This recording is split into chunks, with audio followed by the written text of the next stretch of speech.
সেই অনুষ্ঠানের যে উদ্যোক্তা তথা আমাদের সম্মানিত দিদি মালবিকা নাগ সর্দার মহোদয়কে অনুরোধ রাখবো কিছু বলার জন্য। সবার শেষে যে নৃত্যটা হয়েছে সেটা আমাদের সমাজের একটা একদম ইচ্ছে হোক এটা কিন্তু আমাদের মধ্যে কুলাকাঙ্ক্ষী মেয়েদের সাথে এটাই হচ্ছে। আমার সব প্যারেন্টসরা বিশেষ করে আমার কাছে সব মেয়েরাই শিখে, তাই আমি প্রত্যেকটা মেয়ের বাবাকে বলবো মেয়েরা আগে পায়ে দাঁড়া করাবেন, তারপরে কেউ হাতে দেবেন, এর আগে দেবেন না। এটা আমার একদম শিক্ষক হিসাবে আপনাদের কাছে অনুরোধ।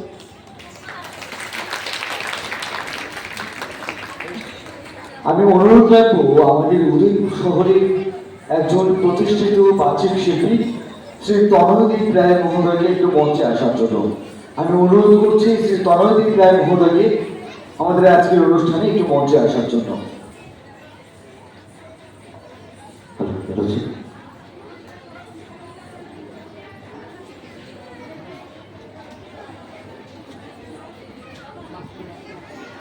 আমাদের সর্বপ্রিয় দাদা তনয়দীপ রায় আমাদের মাঝে উপস্থিত হয়েছেন। সত্যি কথা বলতে কি আমরা আপনাদের সকলের কাছে একটা জিনিস নিয়ে আমরা দুঃখ প্রকাশ করছি, যদিও এই অনুষ্ঠানটা বা আমরা এখন যে কথাটা বলতে যাচ্ছি এই অনুষ্ঠানটা বা এই কর্মসূচিটা আমাদের সবার আগে করা উচিত ছিল, কিন্তু আজকে আমাদের ঝলক ডান্স একাডেমির একটা বর্ষপূর্তি অনুষ্ঠান আমি মনে করেছিলাম বা আমার দাদাও আমরা একসাথে আলোচনা করেছি, মনে করেছিলাম সেই জিনিসটা দরকার করার অনুরোধ নেই, কিন্তু আমাদের এখন ছাত্রছাত্রীরা যে পরিবেশনাটা উপস্থাপন করেছে সেই নিয়ে কিছু কথা বলার আছে। সেই কথাগুলো আমি অনুরোধ রাখবো আমাদের সর্বপ্রিয় তনয়দা উপস্থাপন করার জন্য।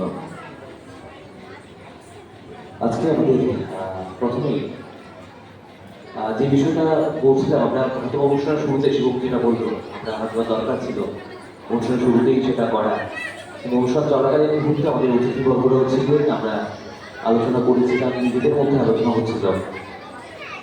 আজকের দিনে দাঁড়িয়ে আমার মারা আমার সাথে আছেন, আমার দিদিরা বোনেরা প্রত্যেকে আছেন। আমরা বাস্তব অর্থে একটা কথা বলি, বেটি বাঁচাও বেটি পড়াও। আজকে দিনে আমাদের মেয়েরা কতটুকু সুরক্ষিত, কতটুকু সংরক্ষিত, শুধু বলতে আমি সেই বিষয়টা নিয়ে কোনো ব্যক্তিগতভাবে কোনো রাজ্য, কোনো দেশ, কোনো সবখানে শুধু যে আমরা ভারতবর্ষ বা ত্রিপুরা তেমনটা না।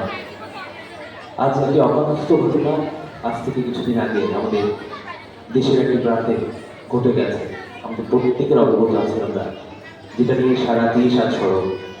শুধু আমাদের পার্শ্ববর্তী রাজ্যগুলোতে নয়, আমরা সারা দেশ সহ গোটা বিশ্ব আজ যে বিষয় নিয়ে স্মরণ হয়ে রয়েছে, যেটা কখনোই কাঙ্ক্ষিত নয়। আমাদের এই মায়েরা, এই মেয়েরা আমাদের আগামী ভবিষ্যৎ, যে মেয়েকে পড়িয়ে পড়াশোনা করিয়ে সর্বগুণে শিক্ষিত করে গান থেকে নাচ সব কিছু শিখিয়ে ডাক্তার বানিয়ে আজ পাঠানো হয়েছিল, আজ তার পরবর্তীতে সেই অবনতি বা সেই দুর্গতি আমরা কখনো চাই না। আমরা মাকে দুর্গা বলে জানি, তাকে পুজো করবো আমরা কদিন পর, আমাদের কাছে কখনোই সেটা কাঙ্ক্ষিত না। একবার আমরা চাইবো সবাই মিলে 1 মিনিটের জন্য ওনার আত্মার সদ্গতিতে আমরা নীরবতা পালন করবো এবং তার পাশাপাশি যে দোষী রয়েছে তার আজ এই মঞ্চ থেকে তার চরম থেকে চরমতর শাস্তি হোক, তার কামনা আমরা করবো। আমরা সবাই মিলে ডাক্তার মৌমিতা দেবনাথের জন্য একবার সবাই বিনম্র শ্রদ্ধার সঙ্গে নীরবতা পালন করতে চাই। আমি শুরুতেই শুরু বলবো, শিবম বলবে শুরু, এবং ওম শান্তিতে আমরা শেষ করবো। আমরা চাইবো প্রত্যেকে নিজের মন থেকে, নিজের হৃদয় থেকে আজকে দিনটা, এই মুহূর্তটা অন্তত পক্ষে 1 মিনিট আমরা পালন করবো।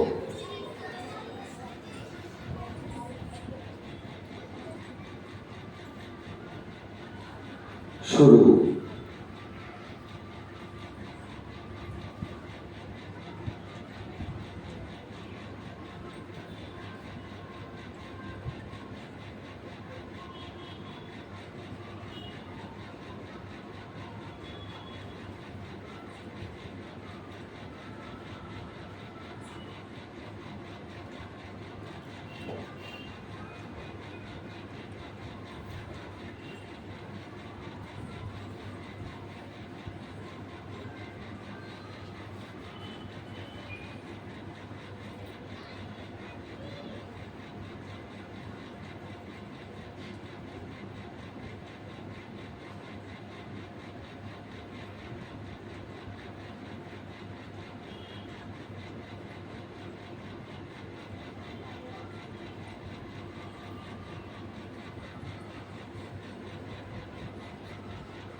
ওম শান্তি।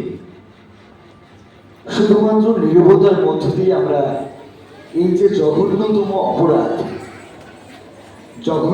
অপরাধ হয়েছে সেটা আমরা আসলে হওয়া চাই না।